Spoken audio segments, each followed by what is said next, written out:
Le Premier ministre participe dans la ville américaine de Dallas à la table ronde sur le secteur énergétique en Afrique dans le cadre du sommet du partenariat économique des États-Unis-Afrique.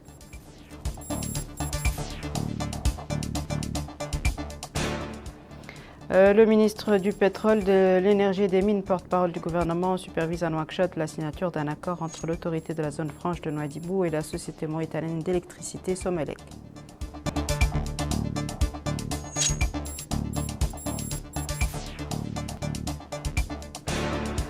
Le ministre de la Culture, de la Jeunesse et des Sports et des Relations avec le Parlement signe l'octroi d'une licence de télévision privée à la chaîne mauritanienne indépendante Qimam.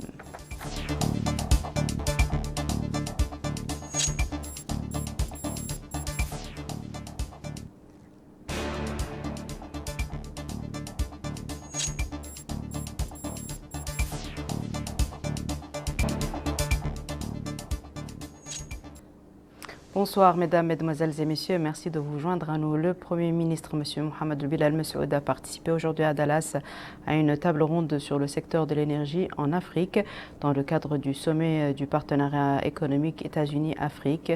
La réunion s'est déroulée s'est concentrée plutôt sur des discussions de haut niveau entre un groupe d'éminents spécialistes de l'énergie et de l'industrie pétrolière en Afrique, en présentant des perspectives et des visions pour le développement futur de ce secteur clé en Afrique.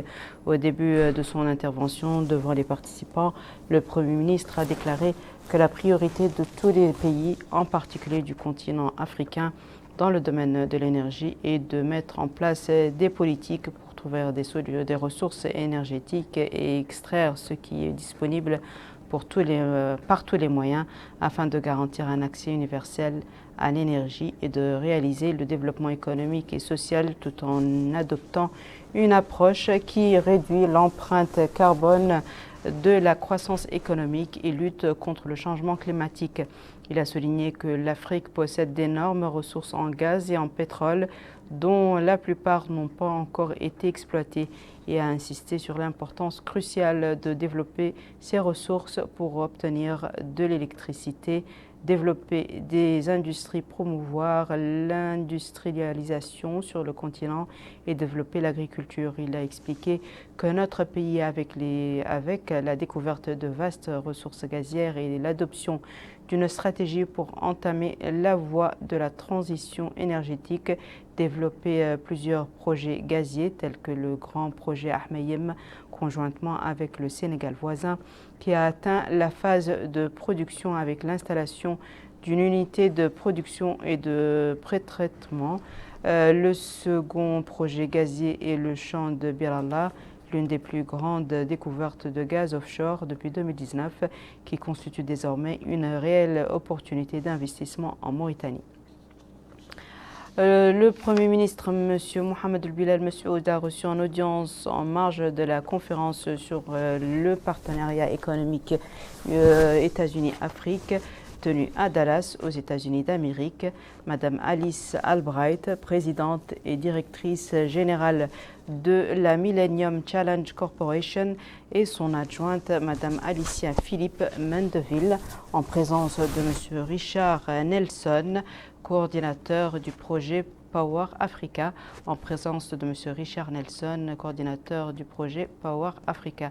La réunion a permis de passer en revue et de discuter des opportunités et des défis du développement économique en Mauritanie, ainsi que des meilleurs moyens de bénéficier des programmes de la MCC et de programmes similaires lancés par l'administration américaine, tels que le POA et ceux ciblant le secteur privé.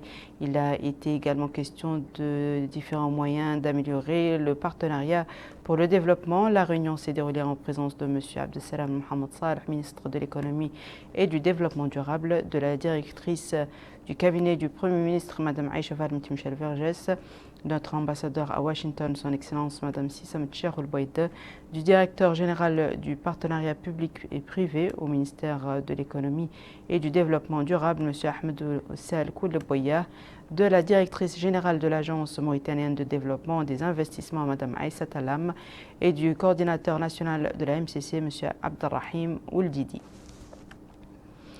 Le ministre du pétrole, de l'énergie et des mines, porte-parole du gouvernement, M. Nani Chrouqa, a supervisé la signature d'un accord entre l'autorité de la zone franche de Nouadhibou et la société mauritanienne d'électricité Somelec. L'accord vise à doter en électricité tous les quartiers de la ville de Nouadhibou en exécution des instructions de son Excellence le Président de la République, M. Mohamed El-Cheikh El-Ghazouani. L'accord a été signé par le président de la zone franche de Nouadhibou, M. Ba Mamadou Abdoulaye, et le directeur général de la Société mauritanienne d'électricité, M. Tal Ousmane.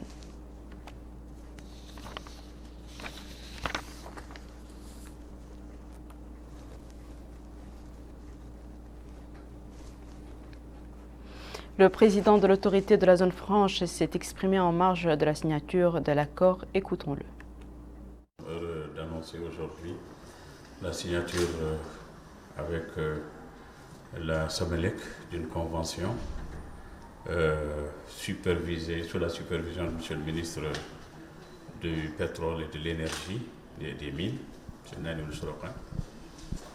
Cette convention fait suite à la visite de son Excellence, Monsieur le Président de la République, son Excellence Mohamed Cheikh El Ghazouani, à Nouadhibou, les 21 et 22 avril dernier. À cette occasion, il s'est enquis de la situation des projets et des réseaux et de la situation sociale des populations et des habitants de Nouadhibou. À l'issue de cette visite, son Excellence a mis en place un comité interministériel qui était chargé de voir un peu l'évaluation de tous les programmes, tous les projets, tous les problèmes posés par les populations et leurs représentants.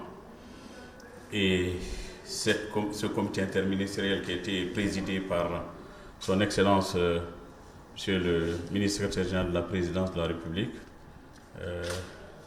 est composé des ministres du pétrole et des mines et de l'énergie, du ministre de la Santé, du ministre des Pêches, du ministre de l'Hydraulique et de l'Assainissement, du ministre de l'Équipement et des Transports, et du président de l'autorité de la zone franche, accompagné par M. Wali et les élus locaux, président de région et le maire de Nouadhibou, pour voir un peu in situ la situation de tous les projets en matière d'eau, d'électricité, de transport, d'aéroports, d'aménagements divers, de production d'eau par voie de dessalement d'eau de mer. Et il a été décidé donc par ce comité, suivant en cela les hautes instructions de M. le Président de la République, pour qu'un ensemble de problèmes soient réglés, pris en charge. Le premier d'entre eux est le problème de l'électrification de la ville de Nouadhibou, l'extension de son réseau. C'est la première convention que nous signons avec le ministère, avec la Somelec, pour que le réseau électrique de Nouadhibou soit véritablement couvert à 100%. Le ministre de la Culture, de la Jeunesse et des Sports et des Relations avec le Parlement a signé aujourd'hui à Nouakchott une licence de service de télévision privée à la chaîne mauritanienne indépendante RIMAM. L'octroi de licence à cette chaîne s'inscrit dans le cadre de la consolidation de la liberté des médias dans notre pays. C'est un compte-rendu de Bokar Bailaba. Le paysage audiovisuel mauritanien se renforce à la faveur de l'octroi de services d'une télévision privée dénommée RIMAM. Cette nouvelle chaîne vient s'ajouter à d'autres institutions médiatiques du pays et aura pour vocation d'offrir des programmes à la hauteur des attentes des téléspectateurs mauritaniens. Et à cette occasion, le ministre de la Culture, de la Jeunesse et des Sports et des Relations avec le Parlement, Ahmed Sid Ahmed Ridje, a déclaré que cette chaîne est une nouveauté dans le paysage médiatique mauritanien et une preuve de plus de la liberté de la presse dans notre pays. Il a émis le vœu que cette nouvelle chaîne puisse réaliser ses ambitions, souhaitant plein de réussite à ce nouveau venu. À son tour, le directeur général de la chaîne RIMAM, Mohamed Cheikh Sidi Mohamed, a déclaré que cette nouvelle chaîne offrira des programmes et s'appuiera sur un programme bien défini avec une variété de productions et d'un cadre propice pour promouvoir la culture mauritanienne dans toute sa diversité. Le ministre des Affaires sociales, de l'enfance et de la famille a effectué une visite d'inspection dans certaines structures relevant de son département à Nouakchott.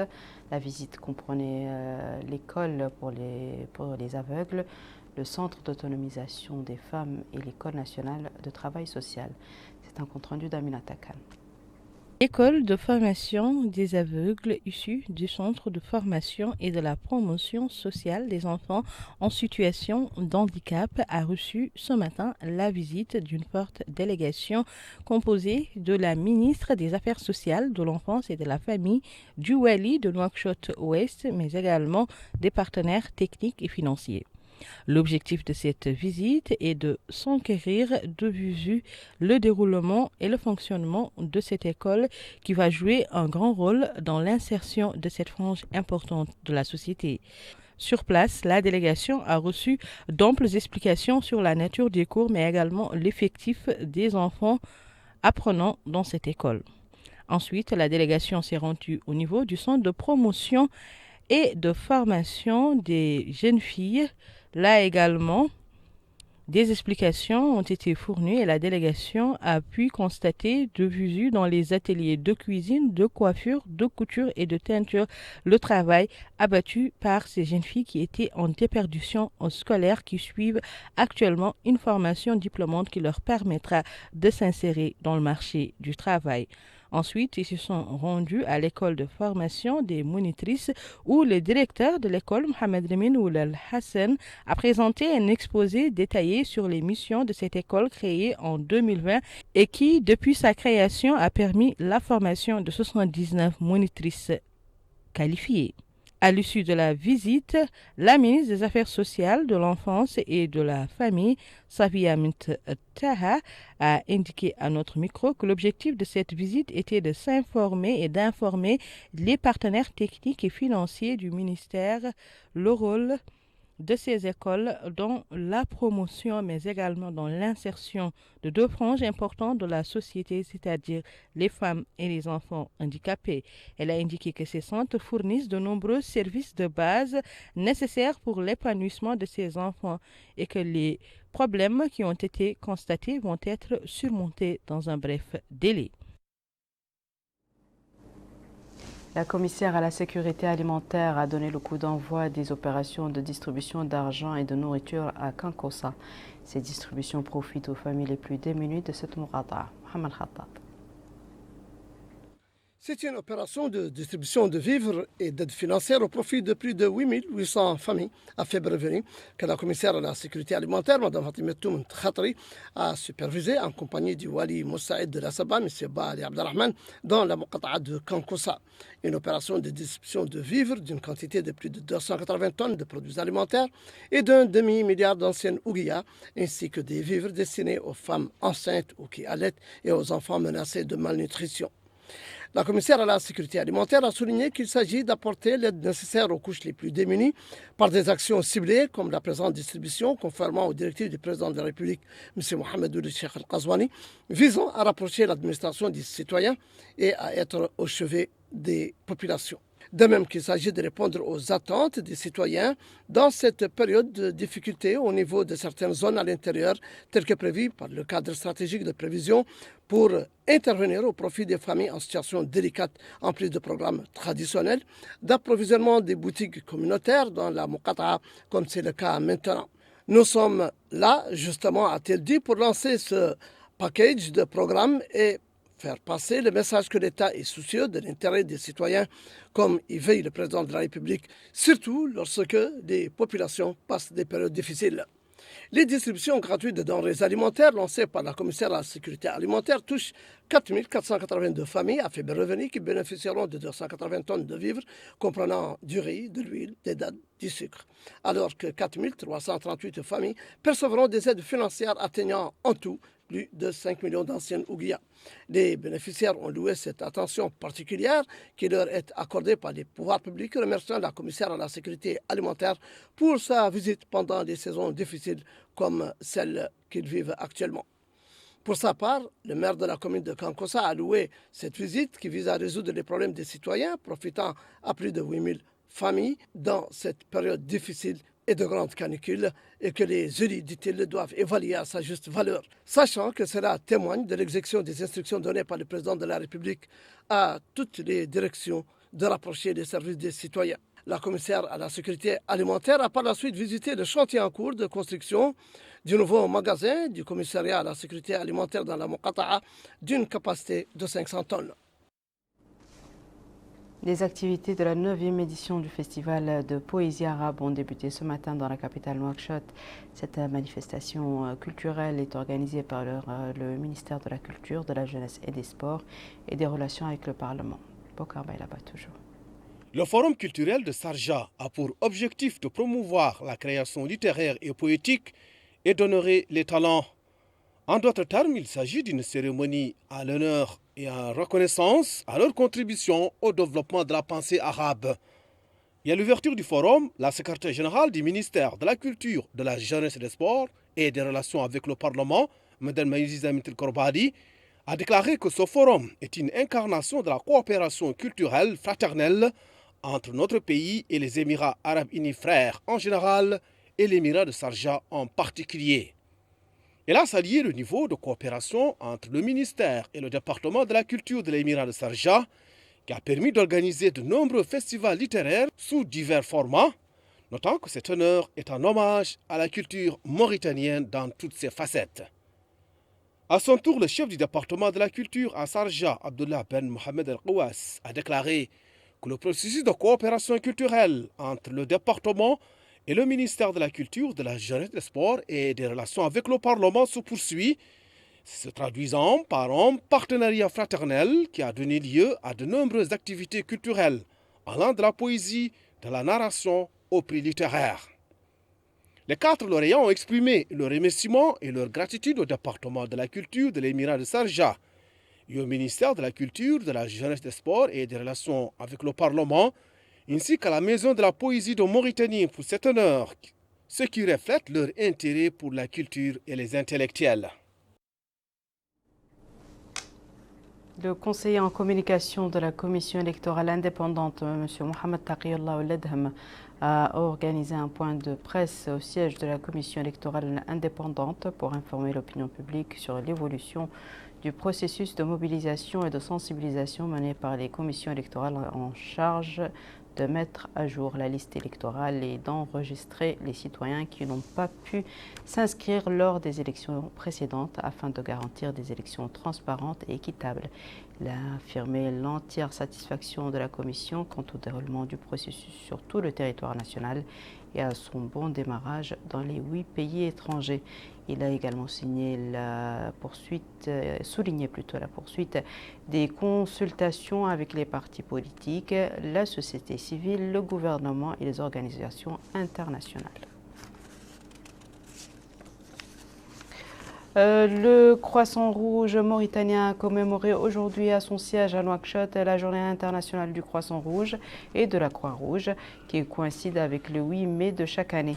La journée était une occasion de présenter les interventions les plus importantes menées par le Croissant Rouge mauritanien au niveau central et régional afin de soutenir et assister les classes vulnérables. Mohamed Khattab.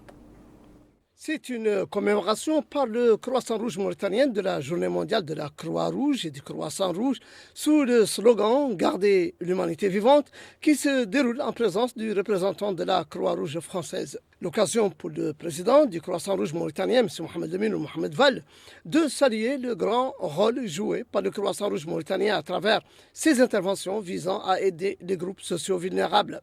Il a indiqué que la fondation du Croissant Rouge mauritanien est venue en aide aux populations les plus vulnérables et celles sinistrées et victimes de catastrophes et de crises, précisant qu'au cours de l'année en cours, plusieurs interventions ont été effectuées, notamment en réponse aux cas de catastrophes de sécurité alimentaire, de santé primaire, ainsi que la distribution d'aide aux victimes de sécheresse au cours du mois béni du Ramadan dernier. Au nom de la délégation de la Croix-Rouge française en Mauritanie, Dr Souleymane Albido a déclaré: Mesdames et messieurs, je tiens également à remercier les autorités pour leur soutien et leur adhésion à notre programme et les services techniques de l'État pour leur implication et leur appui constant. Je remercie enfin et surtout notre société nationale sœur, le Croissant Rouge mauritanien, pour sa coopération inconditionnelle, franche et honnête au quotidien, tant au niveau local que national. Les participants à cet événement ont suivi des exposés présentés par le secrétaire général du Croissant Rouge mauritanien, M. Mohamedou Larabi, évoquant certaines des interventions du Croissant Rouge mauritanien dans le domaine des secours aux sinistrés. Voici à présent, mesdames et messieurs, le rappel des titres. Le Premier ministre participe dans la ville américaine de Dallas à la table ronde sur le secteur énergétique en Afrique dans le cadre du sommet du partenariat économique États-Unis-Afrique. Le ministre du Pétrole, de l'Énergie et des Mines, porte-parole du gouvernement, supervise à Nouakchott la signature d'un accord entre l'autorité de la zone franche de Nouadhibou et la société mauritanienne d'électricité Somelec.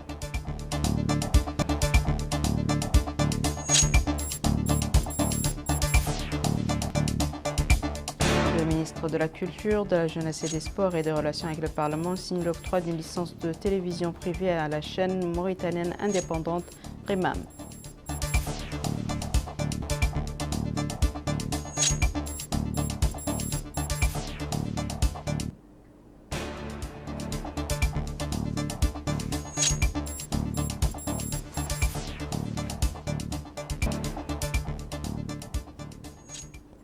C'est la fin de ce journal, mesdames et messieurs. Merci à vous de nous avoir suivis. Merci de votre fidélité et je vous souhaite une excellente suite au programme sur le Mauritanie.